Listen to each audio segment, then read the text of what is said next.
ओम गणपतये नमः। दोस्तों, जय श्री कृष्ण। आज हम जानेंगे साईं सचरित का अध्याय 28 का पार्ट बी, जिसमें हम जानेंगे कुदृष्टि। इसी यात्रा में एक बार उनको चावड़ी का जुलूस देखने का भी सौभाग्य प्राप्त हो गया। उस दिन बाबा कब से अधिक पीड़ित थे, जैसे मैं हूँ अभी, और मुझे थोड़ा कफ और सर्दी कारण बोलना थोड़ा मुश्किल पड़ रहा है, लेकिन आज मैं इसको पूरा करना चाहती हूँ, तो उसके लिए माफ़ी चाहती हूँ। उस दिन बाबा कफ से अधिक पीड़ित थे। उन्हें विचार आया कि इस कफ का कारण शायद किसी की नज़र लगी हो। दूसरे दिन प्रातःकाल जब बाबा मस्जिद को गए तो श्यामा से कहने लगे कि कल जो मुझे कफ से पीड़ा हो रही थी उसका मुख्य कारण किसी की कुदृष्टि ही है। मुझे तो ऐसा प्रतीत होता है कि किसी की नज़र लग गई है और इसलिए यह पीड़ा मुझे हो गई है। लक्ष्मी चंद के मन में जो विचार उठ रहे थे वही बाबा ने भी कह दिए। बाबा की सर्वज्ञता के अनेक प्रमाण तथा भक्तों के प्रति उनका स्नेह देखकर लक्ष्मी चंद बाबा के चरणों में गिर पड़े और कहने लगे कि आपके प्रिय दर्शन से मेरे चित्त को बड़ी प्रसन्नता हुई है। मेरा मन मधु आपके चरण कमल और भजनों में ही लगा रहे। आपके अतिरिक्त भी अन्य कोई ईश्वर है इसका मुझे ज्ञान नहीं। मुझ पर आप सदा दया और स्नेह करें और अपने चरणों के दीन दास की रक्षा कर उसका कल्याण करें। आपके भवभय नाशक चरणों का स्मरण करते हुए मेरा जीवन आनंद से व्यतीत हो जाए, ऐसे मेरी आपसे विनम्र प्रार्थना है। बाबा के आशीर्वाद तथा उदी लेकर वे मित्र के साथ प्रसन्न और संतुष्ट होकर मार्ग में उनकी कीर्ति का गुणगान करते हुए घर वापस लौट आए और सदैव उनके अनन्य भक्त बने रहे। शिरडी जाने वालों के हाथ वे उनको हार, कपूर और दक्षिणा भेजा करते थे। अब जानते बुरहानपुर की महिला। अब हर दूसरी चिड़िया का वर्णन करेंगे। एक दिन, यहाँ पे चिड़िया का अर्थ भक्त से है। एक दिन बुरहानपुर में एक महिला ने स्वप्न में देखा कि श्री साईं बाबा उसके द्वार पर खड़े हुए भोजन के लिए खिचड़ी मांग रहे हैं। उसने उठकर देखा तो द्वार पर कोई भी नहीं था। फिर वह प्रसन्न हुई और उसने यह स्वप्न अपने पति तथा अन्य लोगों को सुनाया। उसका पति डाक विभाग में नौकरी करता था। वे दोनों ही बड़े धार्मिक थे। जब उनका स्थानांतरण अकोला को होने लगा तो दोनों ने शिरडी जाने का भी निश्चय किया और एक शुभ दिन उन्होंने शिरडी को प्रस्थान कर दिया। मार्ग में घूमती तीर्थ होकर वे शिरडी पहुंचे और वहां 2 माह तक ठहरे। प्रतिदिन वे मस्जिद जाते और बाबा का पूजन कर आनंद से अपना समय व्यतीत करते थे। यद्यपि दंपति खिचड़ी का नैवेद्य भेंट करने को ही आए थे, परंतु किसी कारणवश उन्हें 14 दिन तक ऐसा संयोग प्राप्त न हो सका।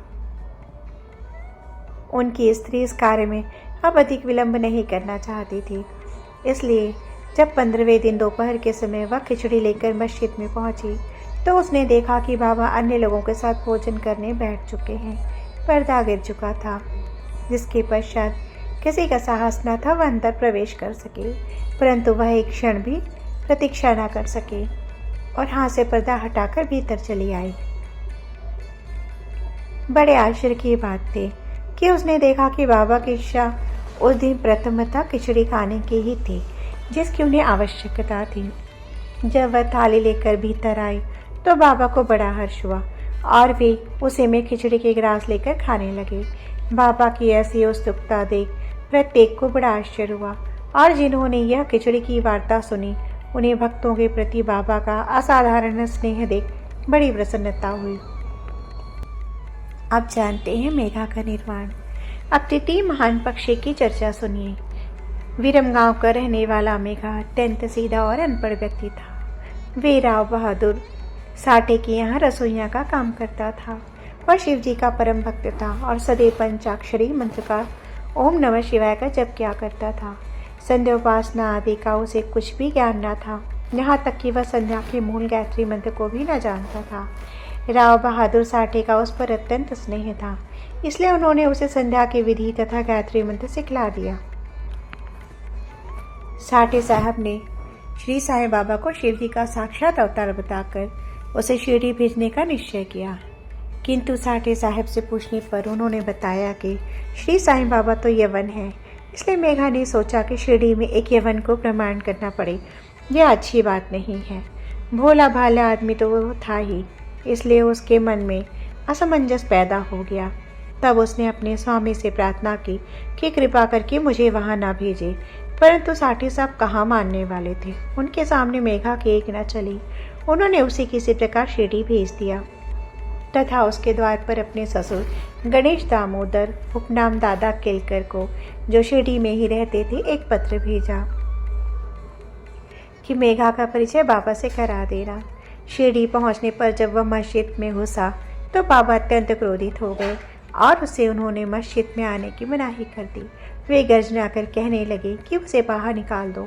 फिर मेघा की ओर देखकर कहने लगे, तुम तो एक उच्च कुलीन ब्राह्मण हो और मैं निम्न जाति के यमन। तुम्हारी जाति भ्रष्ट हो जाएगी, इसलिए यहाँ से बाहर निकल जाओ। यह शब्द सुनकर मेघा काँप उठा। उसे बड़ा विस्मय हुआ कि जो कुछ उसके मन विचार उठ रहे थे उन्हें बाबा ने कैसे जान लिया। किसी प्रकार वह कुछ दिन वहाँ ठहरा और अपनी इच्छा अनुसार सेवा भी करता रहा, परंतु उसकी इच्छा तृप्त न हुई। फिर वह घर लौट आया और वहाँ से त्रिम्बक को चला गया। वर्ष भर के पश्चात वह शिरडी पुनः आया। इस बार दादा केलकर के कहने से उसे मस्जिद में रहने का अवसर प्राप्त हो गया। साईं बाबा मौखिक उपदेश द्वारा मेघा की उन्नति करने के बदले उसका आंतरिक सुधार कर रहे थे। उसकी स्थिति में पर्याप्त परिवर्तन होकर यथेष्ट प्रगति हो चुकी थी और अब तो वह श्री साईं बाबा को शिव जी का ही साक्षात अवतार समझने लगा था। शिव पूजन में बिल्व पत्रों की आवश्यकता होती है, इसलिए अपने शिव जी का पूजन करने हेतु बिल्व पत्रों की खोज में वह मीलों तक दूर निकल जाया करता था। प्रतिदिन उसने ऐसा नियम बना लिया कि गांव में जितने भी देवालय थे, प्रथम वहां जाकर वह उनका पूजन करता। इसके पश्चात वह मस्जिद में बाबा को प्रणाम करता तथा कुछ देर चरण सेवा करने के पश्चात ही चरणामृत पान करता था। एक बार ऐसा हुआ कि खंडोबा के मंदिर का द्वार बंद था।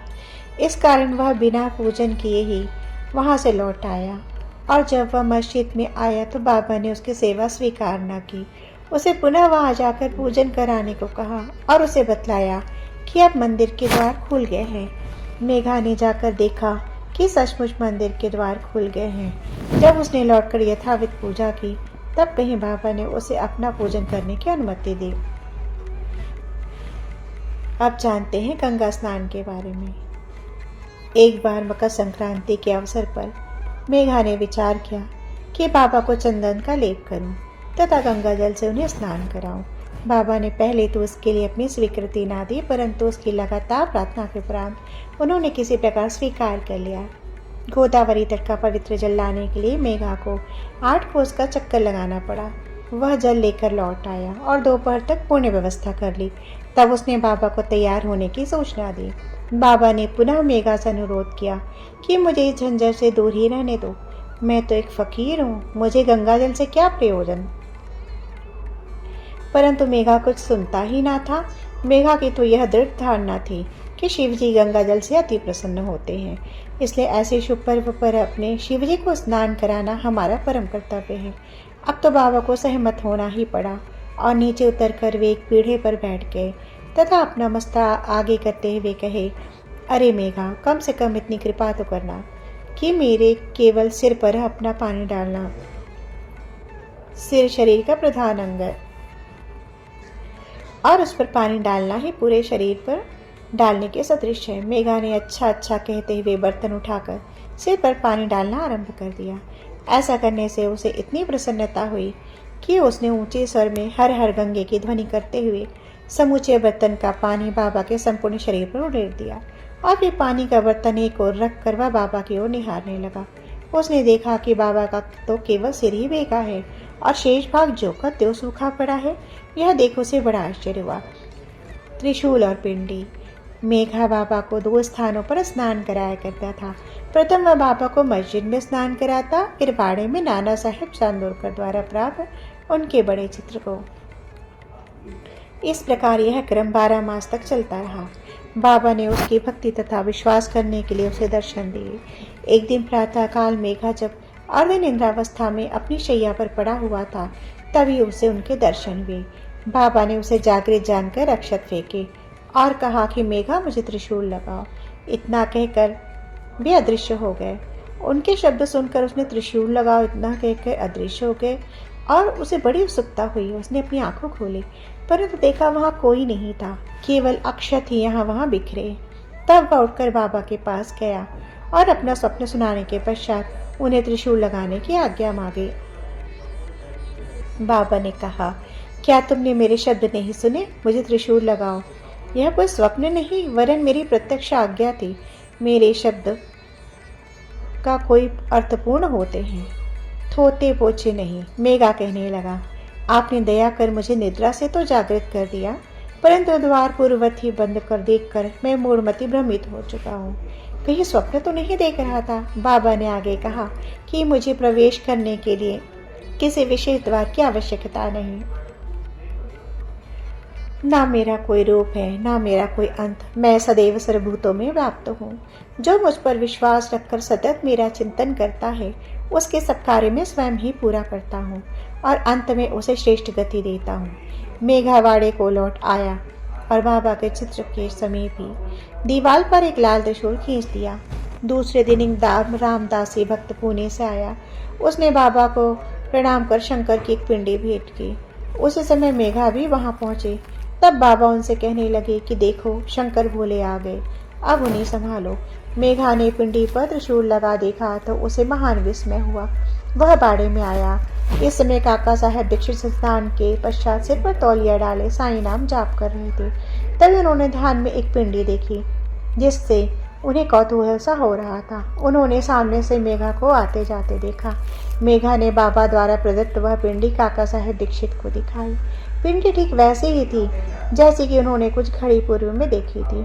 कुछ दिनों में जब त्रिशूल का खींचना पूर्ण हो गया तो बाबा ने बड़े चित्र के पास ही उस पिंडी की स्थापना कर दी। मेघा को शिव पूजन से बड़ा प्रेम था। त्रिपुंड खींचने का अवसर देकर पिंडी की स्थापना कर बाबा ने उसका विश्वास दृढ़ कर दिया। इस प्रकार कई वर्षों तक लगातार दोपहर और संध्या को नियमित आरती तथा पूजा कर सन 1912 में मेघा परलोकवासी हो गया। बाबा ने उसके मृत शरीर पर अपना हाथ फेरते हुए कहा कि यह मेरा सच्चा भक्त था। फिर बाबा ने अपने ही खर्चे से उसका मृत्यु भोज ब्राह्मणों को दिए जाने की आज्ञा दी, जिसका पालन काका साहब दीक्षित ने किया। श्री सद्गुरु साईनाथ